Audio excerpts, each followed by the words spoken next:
आज आम्ही चाललो आहोत अक्षय तृतीयेनिमित्त सोनं खरेदी करण्यासाठी।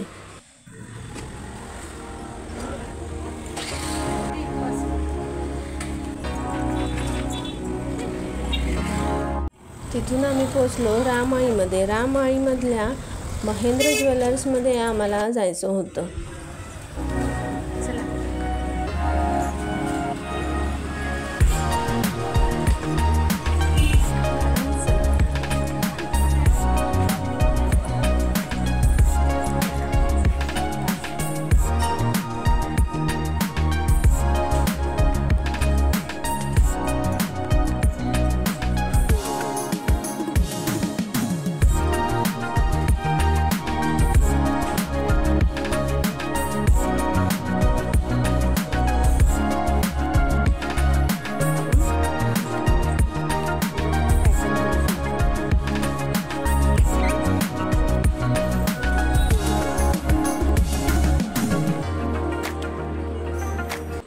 आईसाठी मंगळसूत्र खरेदी करण्यासाठी आम्ही सोनाराकडे आलो होतो। मी आणि माझी बहीण दोघीजणी डिझाईन सिलेक्ट करत होतो, पण डिझाईन कोणती पसंत पडत नव्हती। आईचं ऑलरेडी एक मंगळसूत्र होतं, पण ते तिला जाडी डिझाईन वाटत होती। तिला थोडी नाजूक बारीक डिझाईन अशी पाहिजे होती, पण बारीक आणि नाजूक डिझाईन बघितली तर ती खूप वजनात कमी तर बसत होती, आणि दुसरी डिझाईन मोठी डिझाईन जर सिलेक्ट केली तर ती वजनात जास्त बसत होती।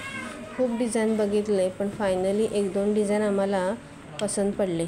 त्यानंतर स्पृहाने मोबाईल हातात घेतला आणि ती तिकडचे व्हिडिओ शूट करायला लागली। आम्ही दोघीजणी मंगळसूत्राची डिझाईन बघण्यामध्येच दंग होतो। 2 मंगळसूत्राची डिझाईन आम्हाला पसंत पडले, पण त्यातलं कोणतं घ्यायचं हे ठरत नव्हतं। त्यानंतर स्पृहाने आम्हाला डिझाईन सिलेक्ट करण्यासाठी थोडी मदत केली।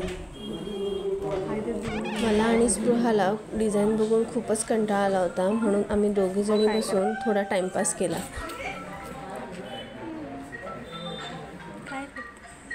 काय करतेस?